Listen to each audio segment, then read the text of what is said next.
Hi there, I'm back and I'm finally trying to get around to doing another video for you. There you go. Forgive this, I'm just trying something new with doing them on my phone instead of on the little fake GoPro thing I've got. Basically I've spent the last few months on and off making a pair of knives out of an old saw blade for my friend and myself. And I've realised as I've been putting the video together that the quality of these videos is it's just dreadful, the footage and everything that I've got for this project, so I beg your pardon and I ask your forgiveness. So basically I've missed a load of different bits and pieces in video, in that there's loads of the process that I've actually missed. But firstly, well, I started doing the project before I actually started the YouTube channel. That's the excuse for the first bit. For the rest of it is I kind of got very excited and very carried away, as you'll see, because they've been waiting for months and months to get these things finished, and then all of a sudden I could do them, so I kind of just went a bit mental and sort of did it then. So the first thing that I did, hopefully at this point pictures will be coming up while I talk. But the first thing I did, I got an old 10-inch saw blade from my bench saw, table saw, and marked out on the patterns. Useless, isn't it? Drew the pattern of the knife that I wanted. I got it off a site online. If I remember, I'll try to remember all these links if I can. And drew that on, used an angle grinder to do the rough cut around it, and then decided to clamp it in my carpentry vise on the edge of my workbench and sit there with a file and try and get it as close to it as I can.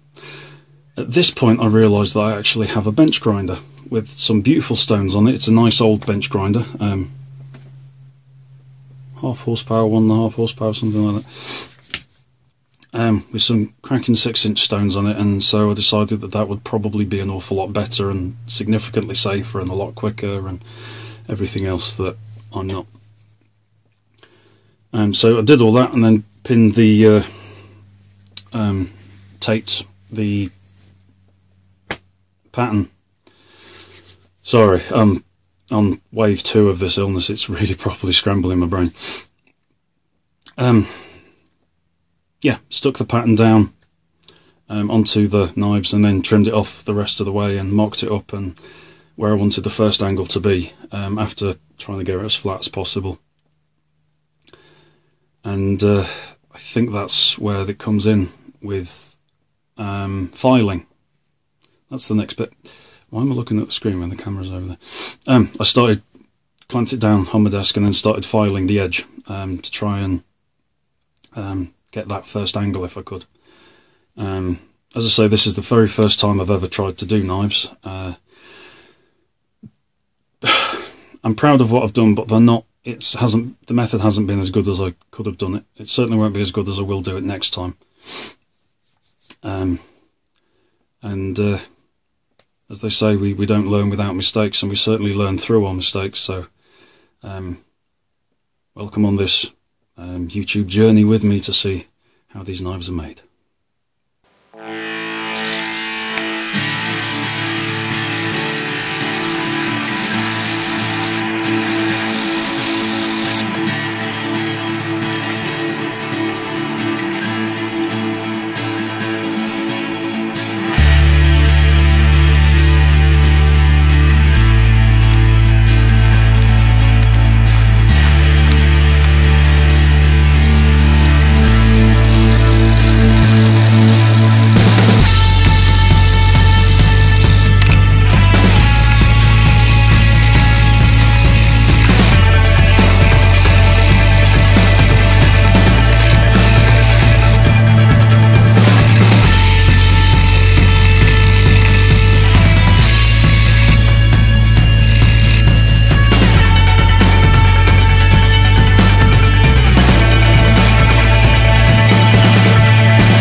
Sorry, another vast bit missing, decent chunk of the process gone. The next bit I needed to do was to, although it was pretty tough tool steel, I still wanted to harden it because a file, the file could, as you've seen from previous bits, it could really dig in. It was very willing to dig into the metal, so I thought, okay, to be a knife, it was hard enough to be a saw blade, but to be a knife it needs to be considerably harder.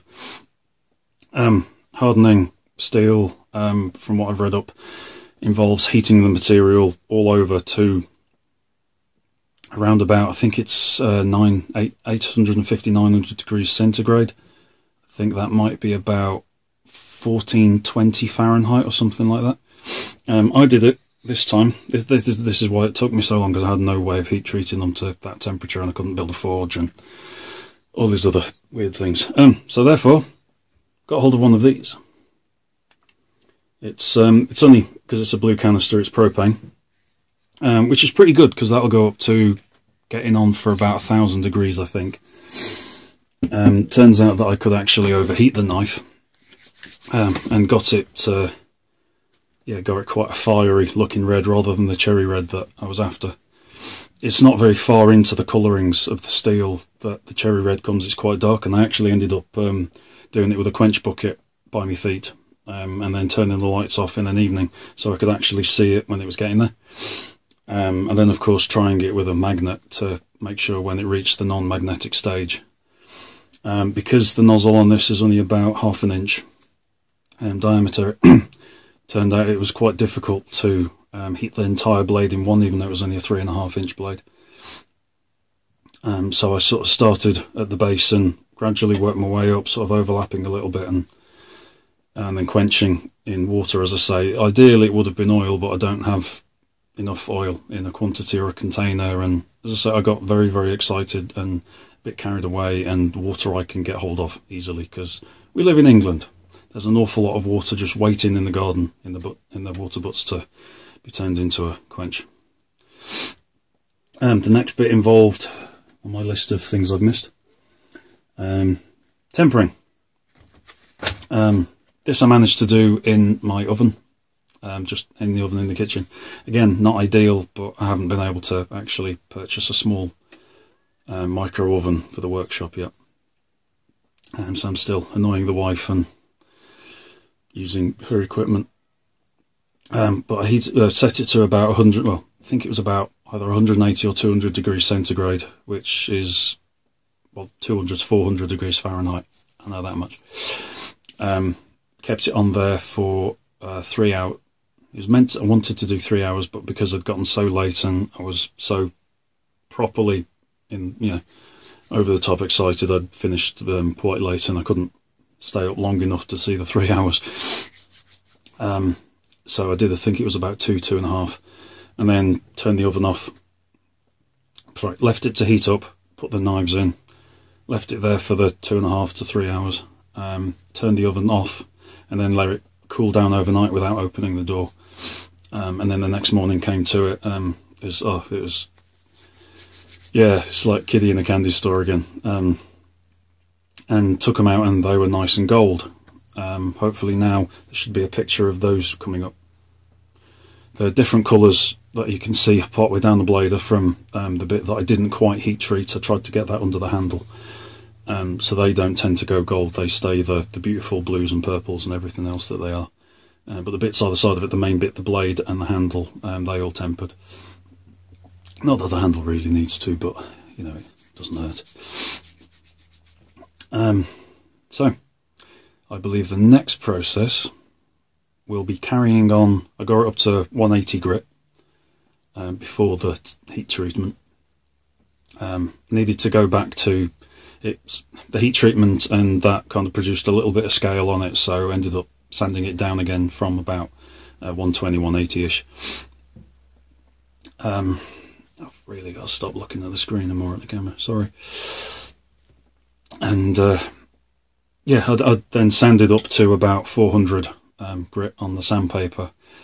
Really wasn't happy with the finish that I'd gotten, mainly because I just, as I say, got far too excited and didn't actually sit through the initial 40 or 60 grit. I think it was 60 grit 80 grit, which is obviously the most important stage, because you need to just convert all the scratches on the metal that you've done through the filing and everything else, purely just to the 80 grit scratches, which then you turn into 120 grit scratches, and then 180 and 240 and so on. And I didn't, because I was very, very, very excited. Yeah, in case you haven't already gathered. But when I got it up to 400, I wasn't happy with the finish, so I got my brand new. It has a random orbit sander now, with a nice Velcro back to it. And a pack of discs going from 40 to 400, I think it is. So I basically got that, took it back down to about 240, 180, 240 on that. Got up to 400 on the orbital sander just to try and get rid of many marks. It did get rid of an awful lot, not quite. If you see the knife in the flesh, it's not overly brilliant. And yeah, you'll see all that bit coming up.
Right, so got to the bit where I just glued the scales on.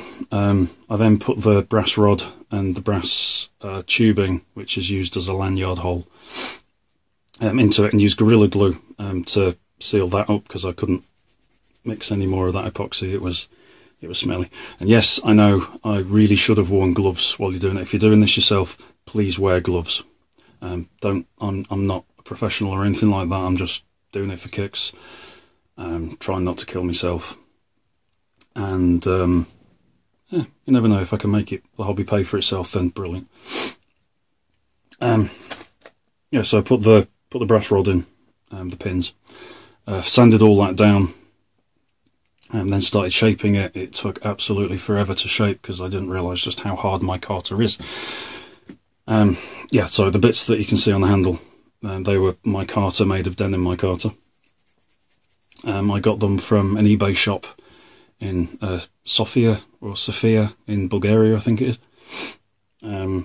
Really quite cheap for what they are. It's phenomenal material. It's really, really brilliant. It's so incredibly sturdy. And sorry, they've got a cat yowling at me at the window. Hi. Yeah, so I then sanded all that down. I went about everything the wrong way because it was the first time I'd done any of it. So I started everything, hand filing and just everything that I really shouldn't have been doing. I ended up clamping my mini router to my workbench, sort of making a brief impromptu router table. Ended up using a straight bit by hand, very, very carefully, just going around and trying to get it roughly to a profile that feels nice in the hand and that kind of thing. And then used a round over bit to round over the edges. All of this you can do by hand if you wish, if you've got long enough with a file and you've got patience. And I know technically it's an excuse, but with part of the autism that I've got, I've also got the ADHD, and it's yeah, and I'm working on patience. It's the top of my list of things that I need to improve on. Yeah, but anyway, I sort of sorted all that out and got round to it, and then just because I'm thrilled with the new polishing system I've got, I decided to polish up the handle after sanding it all down, again to about 400, 600 grit. Oh, sorry, that was it. Yeah. Oh, no, forget that. Waste of time. Yeah, I got it to 600 grit and then used 4-0 wire wool to sand it down. Even did that with the blades before polishing, and it did kind of help. Then a little tiny bit of, once it was all done, a tiny little bit of petroleum jelly, just sort of minuscule amount, wiped on the finger, wiped on both sides, and then use a piece of kitchen towel just to pull off as much of it as possible, so you can't see it's there as much, but it still provides the waterproofness to the blade, because obviously it's not stainless steel. And yep, the overall result is there. Should be able to see me showing you the knife.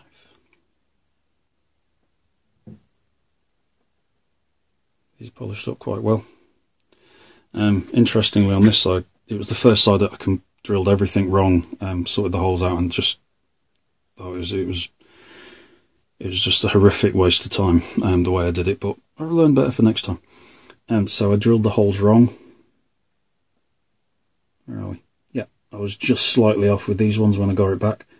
So with the brass rod, I used it on a file and filed a little bit down to try and get some brass filings.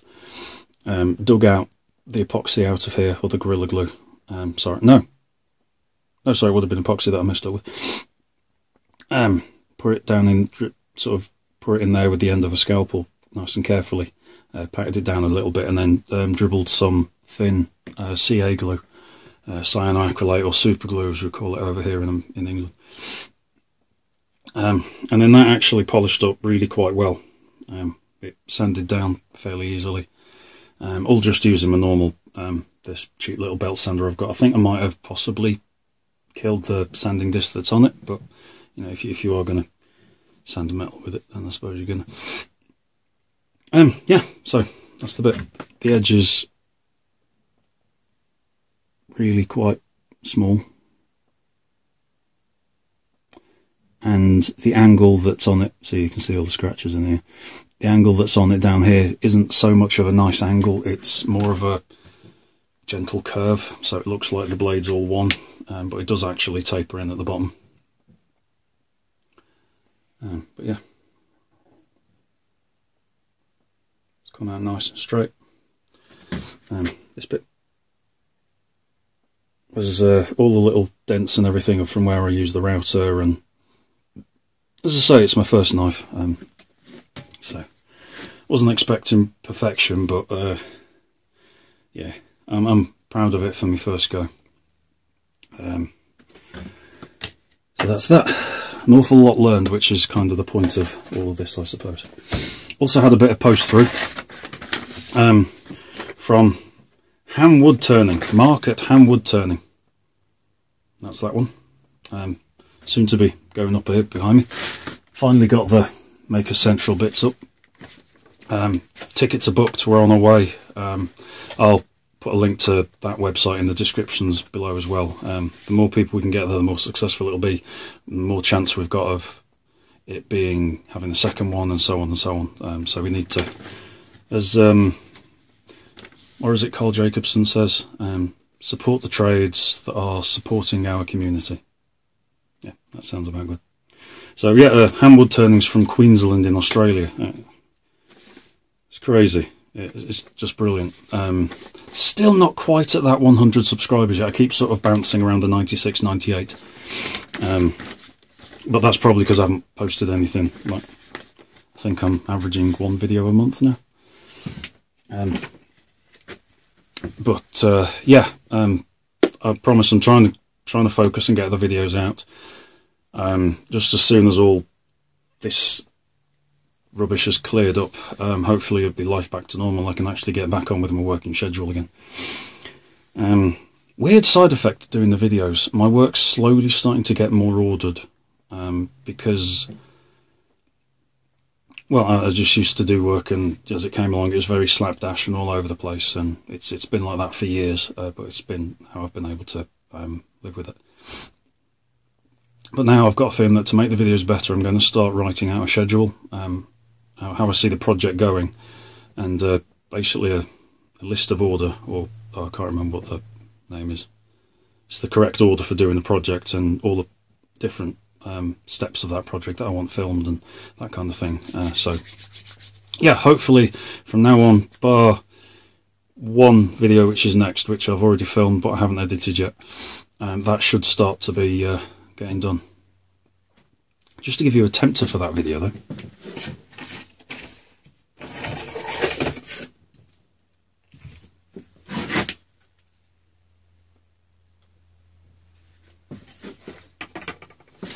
There you go. I hope you'll find that project particularly interesting.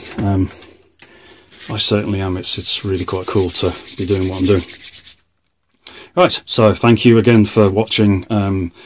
Welcome if you haven't been here before. Please remember to like and subscribe, share if you wish, so that everyone else can learn from my mistakes. Sorry the video was quite rushed all the way through it, but yeah, it was it was dreadful, but we will do better. Okay, good seeing you again. Hope to see you again soon. Bye-bye.